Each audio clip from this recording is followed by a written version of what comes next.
आज का हमारा टॉपिक बड़ा इंटरेस्टिंग, बड़ा मजेदार होने वाला है। टॉपिक है पॉलिनोमियल।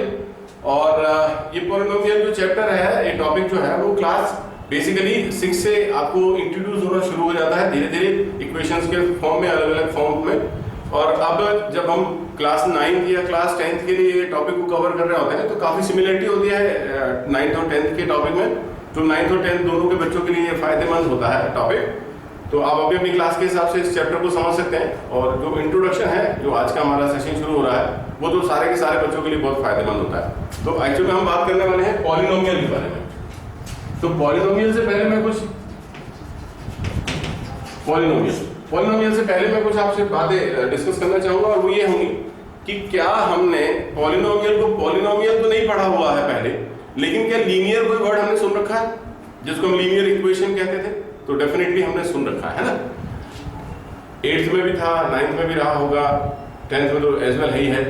इसके बाद में हमने एक और वर्ड सुन रखा है, that is named as quadratic. हम इनको इक्वेशंस कहते हैं। तो बेसिकली पॉलिनोमियल में और इक्वेशन में क्या फर्क है, आज हमें देखना है।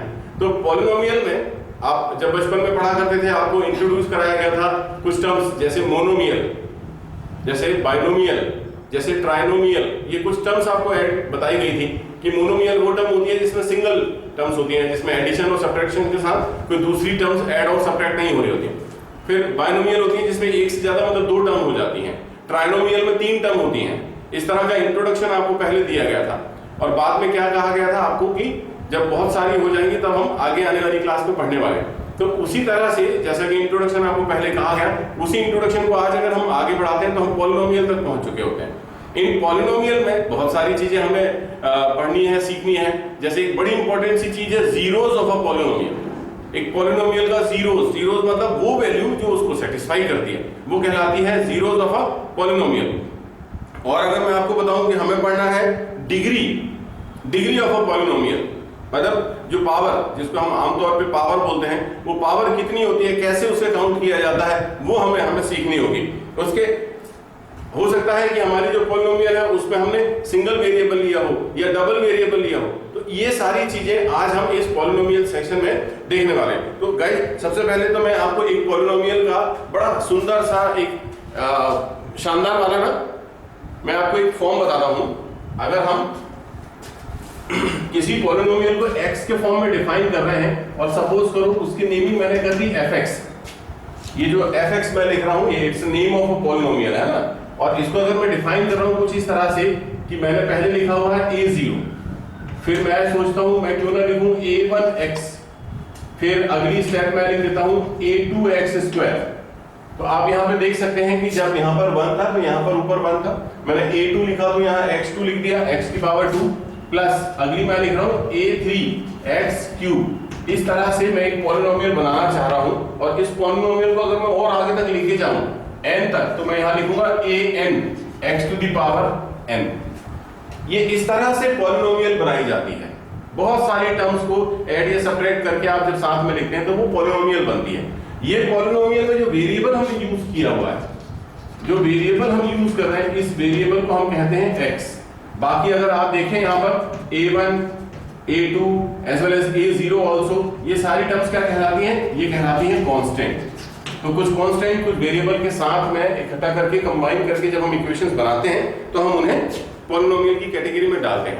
अब ये पॉलिनोमियल जो है वो कैटेगराइज होती है अलग अलग फॉर्म्स में। जैसे अगर मैं एग्जांपल के तौर पे ये लूं, इसी से बनाते हैं हम, इसी पॉलिनोमियल से हम आगे की चीजें बनाएंगे। सपोज करो कि ये दोनों टर्म्स तो हैं, ये दोनों टर्म्स तो हमारे पास लिखी हुई हैं, लेकिन इसके बाद की सारी टर्म्स नहीं है। कहने का मेरा मतलब है कि px अगर मेरे पास है a0 प्लस a1x, सिर्फ इतना ही मेरे पास में एक पॉलिनोमियल के तौर पे है, तो ये पॉलिनोमियल मेरी किस नेम से जानी जाएगी? इसे मैं कहूंगा लीनियर पॉलिनोमियल। Linear polynomial. मुझे कैसे पता है, या आपको कैसे पता होगा? एक बच्चे को कैसे याद रहेगा कि ये एक लीनियर पॉलिनोमियल है या ये अगला होने वाला है? अभी हम उसके बारे में बात करेंगे। जैसे मान के चलिए अब मेरे पास 2 थी, मैंने 3 टर्म्स ले ली। अगर मैं यहाँ पर 3 टर्म्स ले लूं तो वो बनेगी a0 plus a1x plus a2x²। तो ये क्या होगी? मैंने 3 टर्म्स ली, तो इन टर्म्स को मैं कैसे लिखूंगा? तो इन्हें मैं कह दूंगा क्वाड्रेटिक पॉलिनोमियल। क्वाड्रेटिक पॉलिनोमियल नाम देंगे। फिर हमें कैसे पता चलेगा कि ये क्वाड्रेटिक है, उसके बारे में अभी हम बात करने वाले हैं। तीसरे नंबर पे अगर मैं यहाँ Rx बना लूं और मैं 4 टर्म ले लूं 1 2 3 4, तो मैंने लिख देना a0 a1x a2x² and a3x³। तो मैं इनका नाम देने वाला हूं क्यूबिक पॉलिनोमियल। सर ये आप जान कैसे रहे हैं? आपको एग्जांपल के तौर पे भी हम कुछ डायग्राम कुछ इक्वेशंस लिखेंगे और फिर समझेंगे, तो मुझे कैसे पता चलेगा कि बच्चे हमें याद कैसे रखेगा? उसका एक बड़ा आसान सा तरीका मैं आपको सिखा दूं कि कोई भी इक्वेशन जो होती है ना, वो किसी न किसी वेरिएबल के फॉर्म में डिफाइन होना ही ये तय है। हर इक्वेशन, कोई भी इक्वेशन किसी न किसी वेरिएबल के फॉर्म में डिफाइन होना है। जैसे एग्जांपल के तौर पे हमने यहाँ पर एक वेरिएबल दे रखा है x, मैंने अभी आपको समझाया कि x इज अ वेरिएबल है। तो जब हम इसकी बात करते हैं, आप देखें पहले px जो हमारी इक्वेशन है, उस इक्वेशन को जब हम रीड करते हैं तो जो हमारा वेरिएबल है, उस वेरिएबल की पावर कितनी है? हाईएस्ट पावर अगर मैं आपसे पूछूं तो यहाँ पर जो हाईएस्ट पावर हमें मिलती है वो मिलती है 1। यहाँ पर हम देखें तो हमें पावर मिलती है 1। तो जब भी पावर 1 होगी तो हम उसे लीनियर पॉलिनोमियल के नाम से जानेंगे। अगर हमारी पूरी इक्वेशन हमको रीड करना है, हमने इसे बहुत केयरफुली रीड किया और हमने देखा यहाँ पर पावर 2 है, तो अगर पावर 2 है तो हम उसे क्वाड्रेटिक पॉलिनोमियल के फॉर्म में डालेंगे। अगर यहाँ पे पावर 3 हमें हाईएस्ट मिल रही है, जब कभी 3 पावर हाईएस्ट होगी तो हम उसे क्यूबिक पॉलिनोमियल के नाम से डालेंगे। तो ये तरीका होता है कि जब आप इसके बाद भी अगर पावर 4 मिलती है तो उसका भी नाम आप कर सकते हैं बाय क्वाड्रेटिक। इस तरह से अलग अलग नेमिंग, हम नेमिंग के साथ में अपनी इक्वेशंस को पढ़ते हैं, सीखते हैं, समझते हैं। अभी क्या होता है कि जैसे आपने यहाँ पर इनको रीड करके पढ़ना सीखा, इसका एक छोटा सा रिवीजन मैं आपको और दे दूं, जिसकी हेडिंग में डाल देता हूं यहाँ पर degree of a polynomial. Degree of a polynomial. तो अब हमें क्या करना है? हमें सीखना है कि किस तरह से एक पॉलिनोमियल को डिग्री के तौर पे हम समझते हैं। एग्जांपल हम लेते हैं। पहला एग्जांपल हमारे पास में यहाँ पर लिखा हुआ है x/2। x हमने यार x तो यहाँ यूज करेंगे, चेंज कर लेते हैं। यहाँ हम करते हैं t/2 माइनस 7। ये मैंने एक इक्वेशन लिखी हुई है। इस इक्वेशन को मैंने किस वेरिएबल के फॉर्म में असाइन किया हुआ है? इस वेरिएबल का हमने लिया t। यहाँ पर वेरिएबल हमने लिया t। तो अगर t हमारा वेरिएबल है t/2 माइनस 7 यहाँ पे लिखा हुआ है, लेकिन t की हाईएस्ट पावर कितनी दिख रही है हमें? 1। तो यहाँ पर डिग्री ऑफ पॉलिनोमियल के तौर पे जब हम इसे देखेंगे तो हमारी जो पॉलिनोमियल है, जो लीनियर है, उसकी डिग्री कितनी आएगी? हम यहाँ डिग्री डिफाइन करेंगे। डिग्री कितनी है इसकी? 1। इसी तरह से अगला एग्जांपल देख लेते हैं। हम यहाँ पर ले लेते हैं z² माइनस 7z प्लस 2। तो ये हमारी एक पॉलिनोमियल हमने लिखी। इस पॉलिनोमियल में देखिए आप, हमने वेरिएबल क्या दिया हुआ है? z। तो इस z की हाईएस्ट पावर कितनी? देखिए यहाँ पावर कितनी है? 1 है, लेकिन यहाँ पावर कितनी है? 2 है। तो हमें ये ढूंढना है कि हाईएस्ट पावर कितनी है। तो जैसे हमें यहाँ हाईएस्ट पावर मिली 2, तो उस वक्त हम कहेंगे हमारी डिग्री ऑफ पॉलिनोमियल जो भी हमारी क्वाड्रेटिक है वो कितनी है? 2। तो इस तरह से आप डिग्री को आइडेंटिफाई कर सकते हैं, सीख सकते हैं। और कई बार कोई जरूरी नहीं है कि यहाँ पर जो कांस्टेंट टर्म है वो बहुत अच्छे रियल नंबर्स हमारे सामने हो। इस तरह से भी इक्वेशन बनती है। मान लीजिए इस बार मेरा वेरिएबल है c, तो मैंने यहाँ पर लिखा है c की power 3 minus 3√3c² plus 2c minus 5/√7। ये मेरी एक पॉलिनोमियल मैंने लिख दी। अब इसमें मैंने वेरिएबल का यूज रखा हुआ है c। मैं अपनी इक्वेशन को ध्यान से पढ़ता हूँ। ध्यान से पढ़ने के बाद में मुझे ये मिलता है कि यहाँ c की पावर 3 है, यहाँ c की पावर 2 है, यहाँ c की पावर 1 है, यहाँ c की पावर 0, क्योंकि वहाँ c नहीं है। तो जब मैंने इसको ध्यान से पढ़ा तो हमें ये मिलता है कि हमारा जो वेरिएबल है c, उसकी हाईएस्ट पावर कितनी है? 3। तो यहाँ पर हम डिफाइन करते हैं कि हमारा जो इक्वेशन है उसकी डिग्री कितनी होगी? डिग्री हो जाएगी इसकी 3। तो गाइस, इंट्रोडक्शन टू पॉलिनोमियल हमने देखा। हमने ये देख लिया कि हम डिग्री को कैसे रिकॉग्नाइज करते हैं, क्योंकि डिग्री के नाम से ही आप क्वाड्रेटिक, क्यूबिक या लीनियर इक्वेशंस जो है वो कैटेगराइज कर पाएंगे, उनको नाम दे पाएंगे। तो आपके लिए जरूरी है कि इनके नाम आपको विद डिग्री उनकी मालूम होना चाहिए। दूसरे नंबर पे क्या होता है, कभी कभी हो सकता है कि हमारे पास हम जो पॉलिनोमियल ले रहे हैं, सपोज करो कि हमने एक ऐसी टर्म लिख दी। हम एग्जांपल लेते हैं। यहाँ पर मैंने यहाँ पर लिखा हुआ है एक पॉलिनोमियल लिखा मैंने 7/3। ये मैंने बस इतना ही लिख दिया 7/3। तो यहाँ पे वेरिएबल आप बता सकते हैं, वेरिएबल क्या है मेरा? और तेरी यहाँ तो कोई वेरिएबल ही नहीं है sir, there is no variable used. तो जब वेरिएबल ही नहीं है तो हमारी ये पॉलिनोमियल जो बनेगी ये किसी के फॉर्म में नहीं बननी, मतलब वो लीनियर हो नहीं सकती, वो क्वाड्रेटिक नहीं हो सकती, वो क्यूबिक नहीं हो सकती, वो नहीं हो सकती, क्योंकि यहाँ डिग्री कितनी है? 0। तो जब हमारी डिग्री 0 होगी उस वक्त जो आपकी पॉलिनोमियल कहलाएगी, वो कहलाती है कांस्टेंट पॉलिनोमियल। ये आप ध्यान रखिएगा, जब हमारी डिग्री 0 होती है तो हमारी पॉलिनोमियल का नाम क्या होता है? Constant polynomial. मतलब ये भी होता है। तो अभी आपने ये देखा कि कैसे हमारे पास में लीनियर पॉलिनोमियल होता है, हमारे पास में क्वाड्रेटिक पॉलिनोमियल होता है, हमारे पास में क्यूबिक पॉलिनोमियल होता है। अब इसके बाद में अगर मैं आपसे बात करता, दो बातें मुझे आपको बतानी है, दोनों बातें पैरेलल चलती हैं, पैरेलल चलती हैं, लेकिन कई बारी ये बातें हमारी बहुत मदद करती हैं। इसको आप ध्यान से सुनिएगा। अगला वाला जो टॉपिक है, अगला टॉपिक है value of a polynomial. Value of a polynomial. तो वैल्यू ऑफ अ पॉलिनोमियल क्या होता है? ऑब्वियस ही बात है, पॉलिनोमियल की वैल्यू होती है। Value of polynomial means polynomial की वैल्यू। सिंपल मैनर में बात करें तो क्वेश्चन कैसे होते होंगे? क्वेश्चन से समझेंगे, एग्जांपल से समझेंगे, ज्यादा अच्छा समझ में आएगा। मैथ्स है, बातों से कम, बोर्ड पे करने से ज्यादा समझ में आएगी, है ना? तो हम क्या करते हैं, हमारी पॉलिनोमियल ले लेते हैं px, और इस इक्वेशन को मैं लिख देता हूं x² - 5x - 11। सपोज करो मैंने अपनी एक पॉलिनोमियल लिखी है। इस पॉलिनोमियल का नाम आप समझ गए होंगे। What's the name of this polynomial? And it's name is x² - 5x - 11। ये एक पॉलिनोमियल हमारी बन गई। इसकी वैल्यू निकालना है हमें, इसकी वैल्यू निकालना है, लेकिन हमें कोई पॉइंट मिलना चाहिए जिस पॉइंट पे इसकी वैल्यू को हम कैलकुलेट करने वाले हैं। मेरे कहने का मतलब है कि फाइंड या डिटरमाइन P2, ऐसे मैंने लिख देना है। देखिए यहाँ पर बड़ा सिंपल सा एक हिसाब बनता है। यहाँ पर x है तो आपने वेरिएबल का यूज किया है x।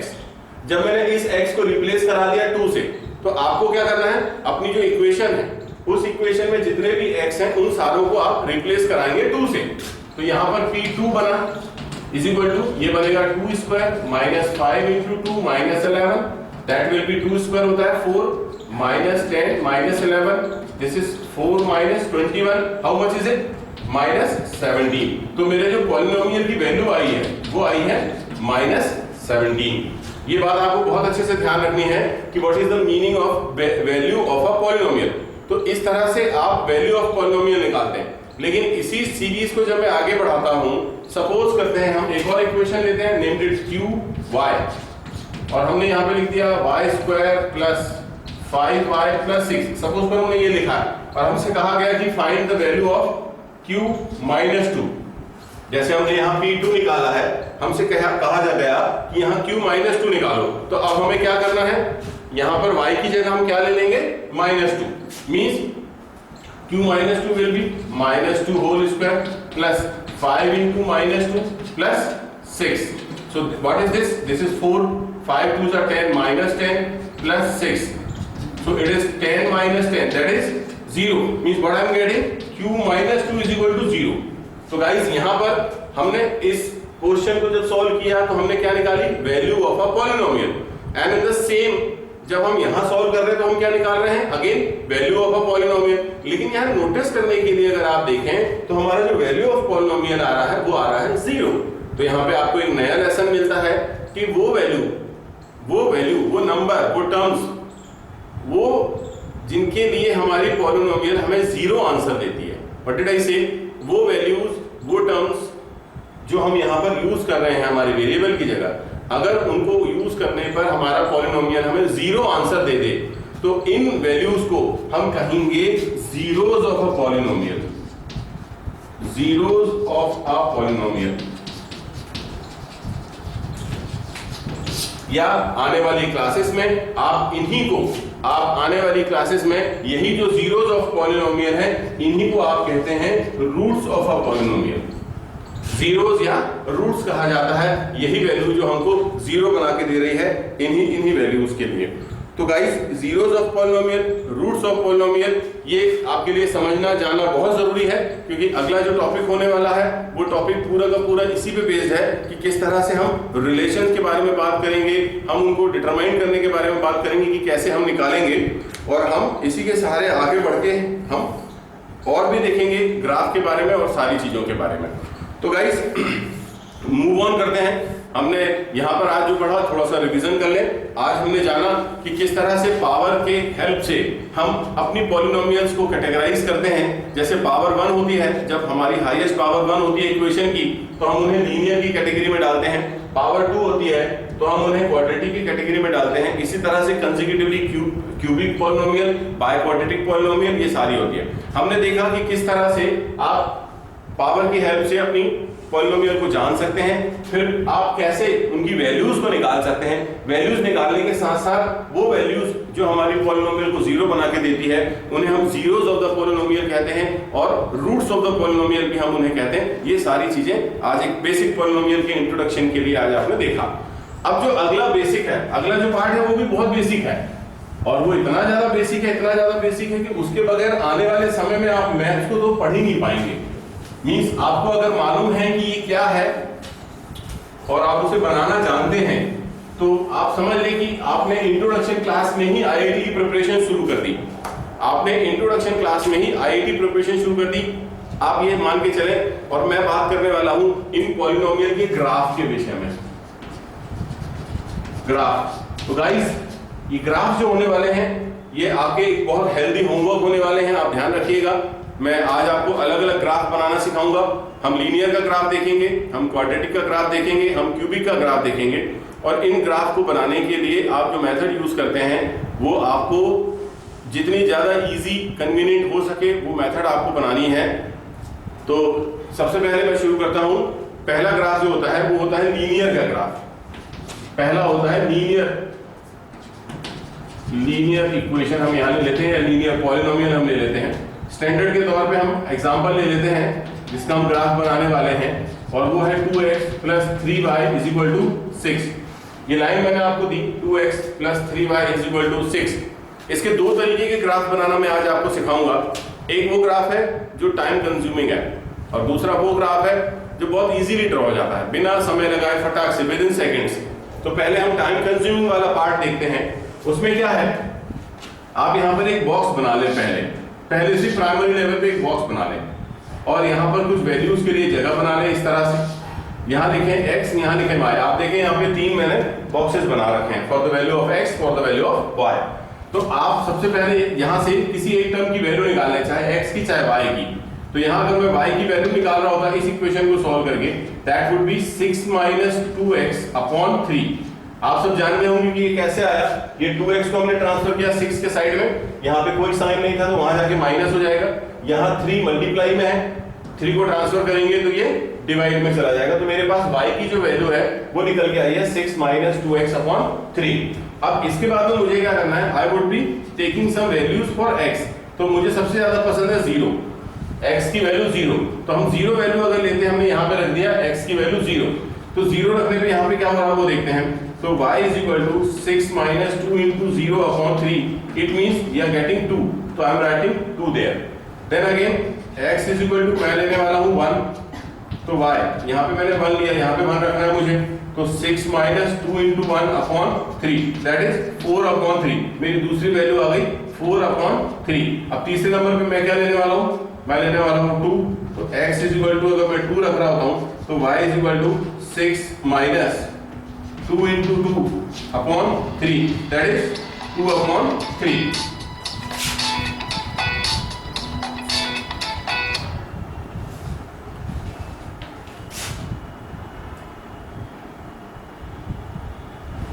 जो वैल्यू है मेरे पास में ये आई है 2/3, जो मैं यहाँ पे यूज करूंगा लिखने के लिए। फाइन। अब क्या करना है हमें, हमने x और y की जो वैल्यू निकाली हुई है, इन वैल्यूज के सहारे हमको एक एक्सेस की जरूरत पड़ेगी। हम ग्राफ बनाएंगे, हम एक ग्राफ पेपर लेंगे। यहाँ पर भाई मेरे पास बोर्ड में ग्राफ पेपर तो आ नहीं सकता, तो मैं आइडेंटिकली ये बना लेता हूँ। यहाँ पर हम सब जानते हैं कि ये x एक्सेस है, ये y एक्सेस है। कुछ वैल्यूज आप यहाँ पे प्लॉट कर लें, 1 2 3 and 4, then here -1 -2, here 1 2 3 4 like this। ये वैल्यूज आप प्लॉट कर लें। उसके बाद में इस आप जो ने टेबल बना रखा है, ये टेबल आपकी बहुत मदद करेगा। जैसे आपने 0 के साथ क्या लेना है 2, when you taking x 0 then y 2, तो हमने x की वैल्यू 0 ली, तो y की वैल्यू 2 मेरे को इस पॉइंट पे मिल रही है ना। मैं यहाँ नेमिंग कर दूंगा a। then the next one is 1 and 4/3।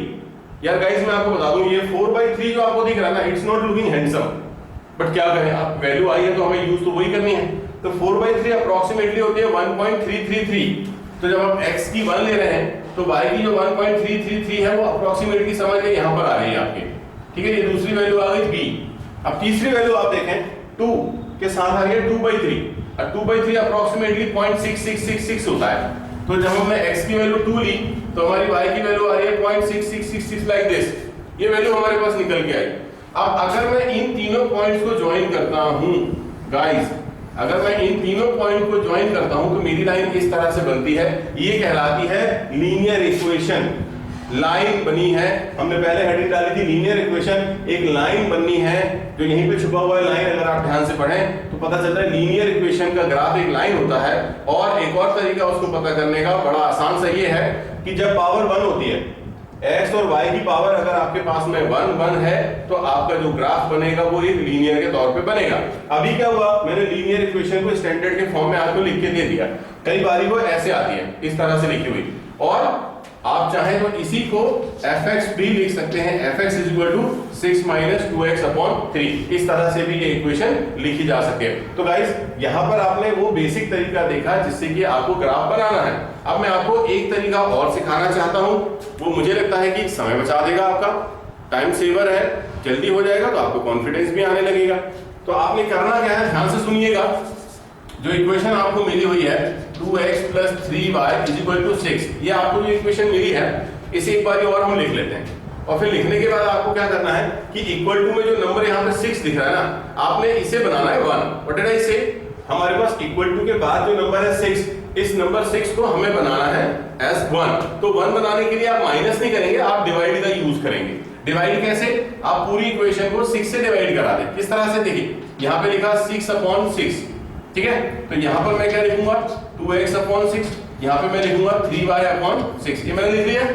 Then क्या करना है, हमें इसको कैंसिल कर लेना है, तो यहाँ पर बच रहा है x/3 + y/2 = 1। हमारा टारगेट था यहाँ पर 1 लाना। तो गाइस अब जब आप ये नंबर आपके इस तरह से इक्वेशन बन जाएगी, तो जो नंबर लिखे 3 और 2, x के नीचे क्या है 3, तो आप एक्सेस बना लें, x एक्सेस पे 1 2 3, यहाँ 3 पे आ जाए। यहाँ y के नीचे क्या लिखा है 2, तो आप y एक्सेस पे कहां पे आ जाए 1 और 2, ये 2 पे आ गए। इन दोनों को आप ज्वाइन करा लें, आप देखें ये और वो एक जैसा है। हमने ड्रॉ करने के बाद देखा यहाँ 2 है, यहाँ 3 है, यहाँ हमने प्राइमरी निकाल लिया 2 और 3, यहाँ प्राइमरी हमको पता था 2 और 3, तो ये वो मेथड है। देखिए कितने आसानी से हमारा ग्राफ बन गया डायरेक्टली, बिना टाइम लगाए। तो ये टाइम सेवर ग्राफ है, आप ग्राफ को ऐसे भी बना सकते हैं, और ये मेथड भी आपको जानकारी में होनी चाहिए, आपको मालूम होना चाहिए। इसी तरह के अगले जो ग्राफ होने वाले हैं, अगला ग्राफ मैं हैंडल करने वाला हूँ क्वाड्रेटिक के लिए। तो क्वाड्रेटिक के ग्राफ जो होते हैं गाइस, ये बहुत ज्यादा समय लेते हैं, और मैं इसका कोई भी शॉर्टकट आपको आज तो बिल्कुल नहीं बताऊंगा, आने वाली क्लासेस में आप सीखेंगे जब आप 11th 12th आएंगे। क्योंकि अभी आज मेरा फोकस आपके 9th और 10th के बेस बनाने का है, इसलिए मैं नहीं चाहता कि आप आगे के शॉर्टकट मेथड्स को सीख के अपने आप को जल्दी जल्दी करने के चक्कर में वो लॉन्ग वाली मेथड ना करें। इसलिए मैं चाहता हूं कि पहले हम लॉन्ग वाली मेथड ही अप्लाई करेंगे, शॉर्टकट मेथड हम आने वाले सेशन में फिर कभी सीख लेंगे, डेफिनेटली मैं सिखा दूंगा। तो दूसरा जो मेरा ग्राफ होने वाला है अब इसके बाद में, वो होने वाला है क्वाड्रेटिक को लेके।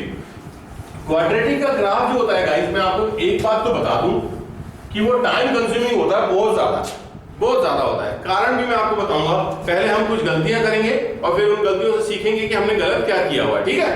तो एक एग्जांपल के तौर पे मैं ले रहा हूं यहाँ पर, सपोज करते हैं हमने px एक इक्वेशन ले ली है, वो है हमारी x² माइनस हम ले लेते हैं यहाँ पर 6x, देन क्या ले लिया जाए यहाँ पर +5 ले लेते हैं, है ना। ये हमारी एक पॉलिनोमियल हमने ली x² - 6x + 5, ये एक पॉलिनोमियल है। अब ग्राफ बनाना है, तो अभी गाइस हमने क्या किया था, वही जो अभी सीखा वही तो करने वाले हैं हम। तो अभी हमने लिया था, एक बॉक्स बनाया था, हमने यहाँ पर x लिखा था, यहाँ y लिखा था, इसको y ले सकते हैं, और फिर हम कुछ वैल्यूज यहाँ पे रखेंगे। तो हम अब डायरेक्टली रखेंगे, थोड़ा सा वैल्यू रखना आपको आ गया, मैंने अभी आपको सिखा दिया कि how to determine the value of a polynomial, ये आपने सीख लिया है।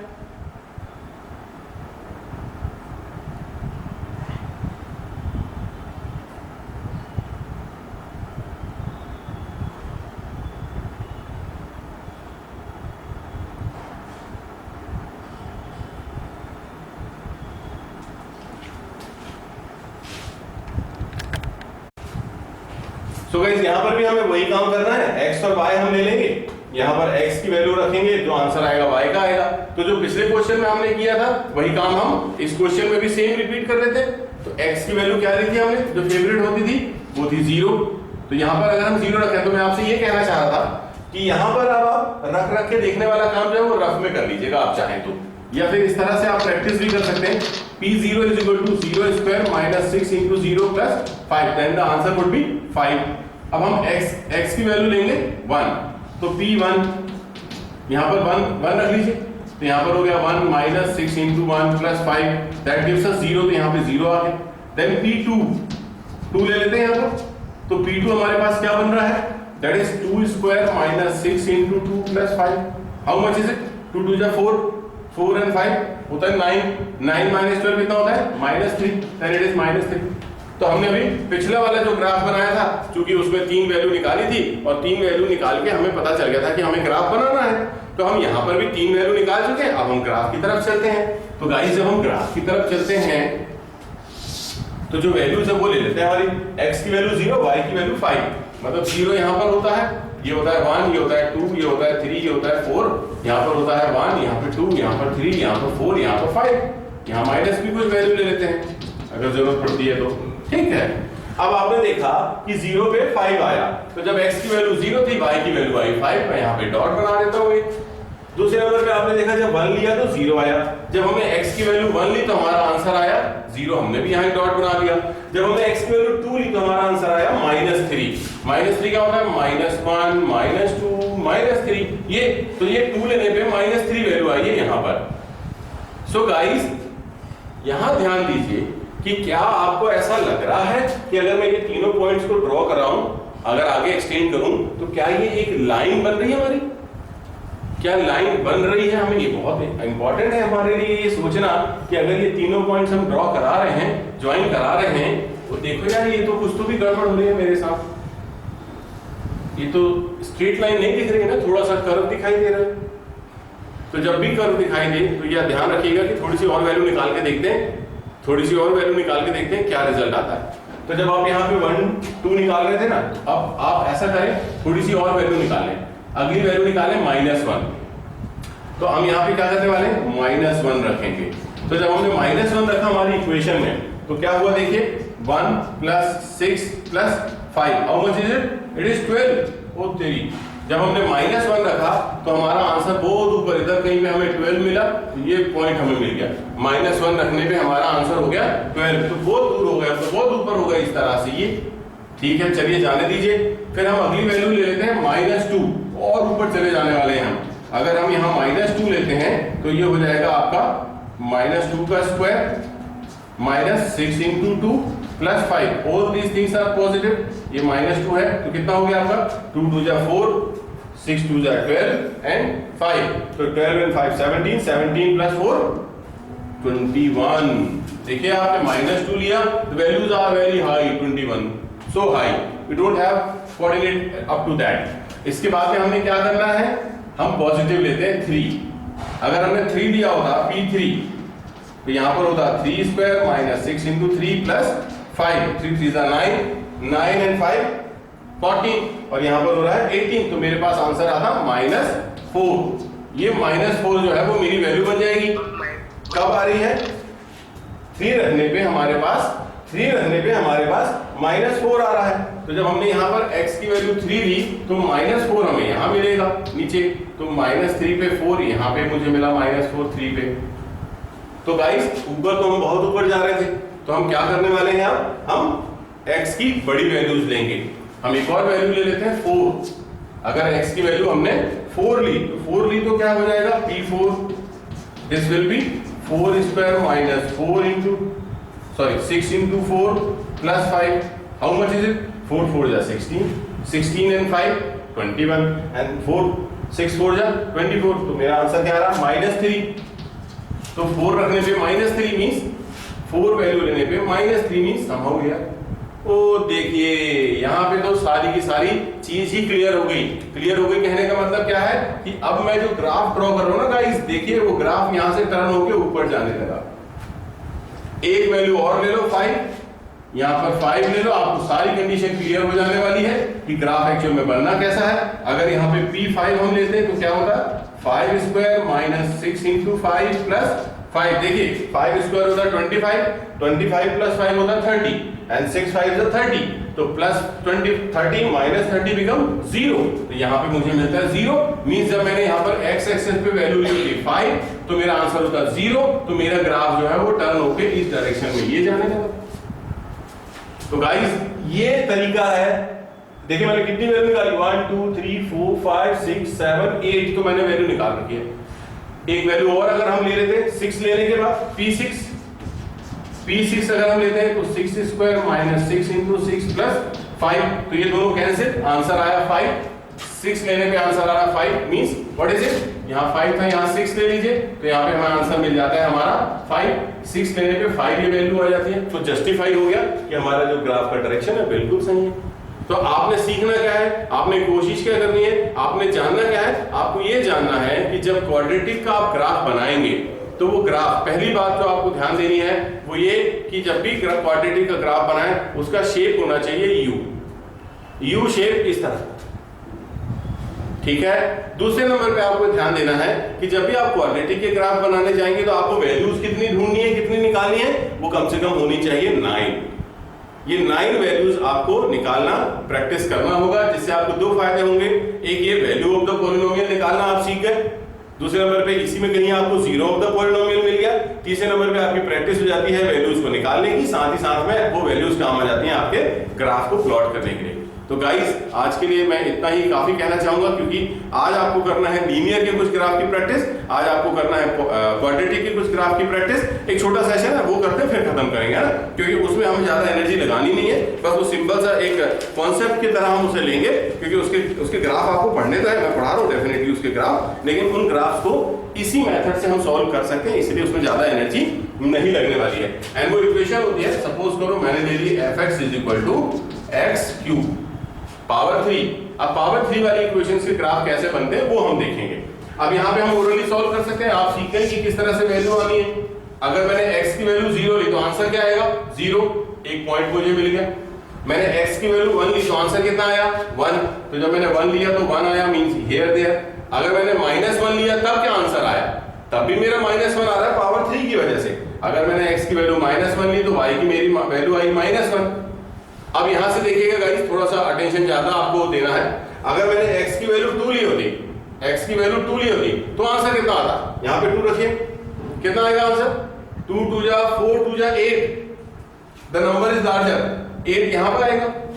जब मैंने -2 वैल्यू ली होती, -2 माने x की वैल्यू -2, तो आंसर क्या होता -8, वो बहुत नीचे आ जाता। अब आप जस्ट इमेजिन करके देखिएगा, अगर आप यहां 3 रखते हैं, x की वैल्यू आप 3 लेते हैं, तो 3 3 जा 9, 3 जा 27, अगर 27 is going to high, and अगर -3 लेते हैं तो the value is going very low, it is -27 at very low point. So that अगर आप इसे ग्राफ बनाना चाहें, आपको मालूम है कि हर वैल्यू पे आपकी वैल्यू ऊपर जा रही है, तो आप इस तरह से इसे जब आप ड्रॉ कराएंगे तो आप इसे इस तरह से बना लीजिए। एक कर्व है, सीधी स्ट्रेट लाइन नहीं है, ये यू शेप का नहीं है, एक कर्व है, यहाँ पर पॉइंट की वजह से ऐसा दिख रहा है। अगर हम इसे अच्छा दिखाएं, सुंदर बनाएंगे, तो हमें ध्यान रखना होगा कि ये वैल्यूज इस तरह से, इसी तरह से जा रही है ना, नहीं मैं कुछ गलत कर रहा हूं, ये ऐसे लेते हैं और इसे हम ऐसे लेते हैं, इस तरह से ये ग्राफ बहुत अच्छा आपको दिखने लगता है। और हमेशा याद रखिएगा कि जब कभी भी पावर 3 वाली इक्वेशंस होंगी तो उनके ग्राफ इसी शेप के होंगे। कई बार क्या होता है, जैसे मैं एग्जांपल के तौर पे एक इक्वेशन ले लेता हूं आपके लिए, इसको रफ करते हैं फिर लेते हैं। वैल्यूज निकालना आप सीख गए हैं, तो अब आपके पास क्यूबिक हो या बाय क्वाड्रेटिक हो या कोई भी हो, आप वैल्यूज निकाल के अपने ग्राफ प्लॉट कर सकते हैं। मैं जानता हूं आप सीख गए हैं, बस थोड़ी सी प्रैक्टिस आपको लगेगी, आप थोड़ी प्रैक्टिस घर पे कीजिए, डेफिनेटली आपको बने लगेगा। हम एग्जांपल ले लेते हैं, हमारा y = x³ - 2x²। सपोज करो मैंने ये ले लिया x³ - 2x²। अब यहां पर हम कुछ वैल्यूज रखते हैं, फिर हम ग्राफ बनाएंगे, है ना। तो जो फेवरेट है हमारे पास 0, डायरेक्ट बना रहे हैं हम। आप जीरो निकालना सीख गए हैं, आपको आता है, इसलिए आप कर सकते हैं। तो यहां पर आया x की वैल्यू आपने 0 ली, तो y का आंसर कितना आया 0। I have got a point. अब आप x की वैल्यू 1 ले लीजिए, ओरली कर सकते हैं। 1 लिया तो 1 - 2 - 1, x की वैल्यू 1, तो हमारा आंसर आया -1, so that we plot the point here. Then the next one is, हम लेंगे, हमने 1 दिया था, वो -1 लेंगे। तो -1 अगर हम लेते हैं तो this become -1 as well as this become -2। तो -1 -2 इज -3। जब हमने x की वैल्यू -1 ली तो हमें आंसर मिला -3, दैट इज हम अवेयर। तो ये पॉइंट कहां मैच हो रहे हैं? यहां पर। ये हमारा दूसरा पॉइंट आया। इसके बाद में हम क्या लेंगे? +2। तो 2 ले लेते, तो 2 2 जा 4 2 जा 8, यहां पर 2 2 जा 4 2 जा 8, 8 - 8 हो गया 0। तो हमने 2 लेना है, तो हमें पॉइंट ये मिला 0। ठीक है गाइस, अब आप -1 से छोटा एक पॉइंट ले लें और 2 से बड़ा एक पॉइंट ले लें, आपको पूरा ग्राफ समझ में आ जाएगा। -1 से छोटा पॉइंट लीजिए -2, तो -2 लेते तो ये कितना होता? -8। -2 लेते तो ये कितना होता? -8। -2 मतलब -8 हो गया -16। तो जब मैंने -2 एक वैल्यू ली तो मुझे बहुत नीचे जाके एक नंबर मिला -16, this point. What is the coordinate? -2 -16। In that same manner, अब आप, हमने यहाँ पे क्या लिया था? 2। आप 2 से बड़ा एक नंबर ले लीजिए, दैट इज 3। तो 3 3 जा 9, 3 जा 27। यहाँ पे आ रहा है, देखिए मैं आपके लिए लिख दे रहा हूँ, 27 माइनस 3 3 जा 9 -2 होता है 18। तो 27 - 18 कितना होता है? 9। तो हमने क्या किया, जब हमने 3 वैल्यू ली तो हमें आंसर मिला 9, यहाँ बहुत ऊपर। तो अभी जो ग्राफ मैंने आपको समझाया कि वैल्यू किस तरह से रेज होती है, अब इसका जब आप ग्राफ बनाओगे तो the graph would be something like this. The graph would be something like this. No, it's not like this. It is not going more than axis. It is below the axis. Sorry for wrong wordings. This will be below to the x-axis from here to here. And यहाँ से इस point के बाद में आप देखें उसकी value बढ़ने लगी थी तो ऊपर चला गया। भाई हमने यहाँ पे नीचे क्यों लाया, इसको वापस देखें। हमने -1 लिया, तो जब यहाँ -1 रखा तो हमारा आंसर कितना आया था? -1 रखने पे -3 आंसर आया था। तो ऑब्वियस सी बात है कि 0 से 1 के बीच में 0 रखने पे 0 आ रहा है, 0 रखने पे 0 आ रहा है, और -1 रखने पे वैल्यू और छोटी हो रही है। इसलिए हमें ये ग्राफ नीचे से ही ले जाना पड़ेगा, हम इसे ऊपर नहीं ले जा सकते हैं। तो ये तरीका है। आप देखिए कितनी जगह पे 0 आ रहा है, एक ये जगह है, एक ये जगह है। अगर पता लगाना है सर, ये आप टीचर हो, आपने पता लगा लिया, अब बच्चा कैसे करेगा? बच्चा भी वैसे ही करेगा। देखिए क्या करेगा, x³ - 2x², ठीक है, इसे इक्वल टू आप 0 ले लीजिए, तो आप थोड़ा बहुत सॉल्यूशन भी सीख जाएंगे। आपने क्लास 8 में देखा है, कॉमन लेना आपको आता है, फैक्टर निकालना। यहाँ पे x² अगर आप कॉमन लेते हैं तो यहाँ क्या बचेगा? x - 2 = 0। तो आप क्या करने वाले हैं, इस x को बराबर 0 लेंगे, x² = 0 मींस x = क्या आया? 0। Give it a box. Then आप x - 2 = 0 लेने वाले हैं, तो आपके पास x की वैल्यू क्या है? 2। Give it a box. ये इक्वेशन जो हमारे पास दी हुई है, उनका आंसर किन पॉइंट्स के लिए 0 आएगा? एक आएगा 2 के ऊपर में 0, एक आएगा 0 के ऊपर में 0।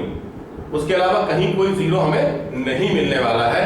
तो ये जो 2 जगह हमें मिली है जहां पे हमें आंसर 0 मिला है, इसे हम जीरोस ऑफ द पॉलिनोमियल कहते हैं, जो क्लास आज हमने देखा।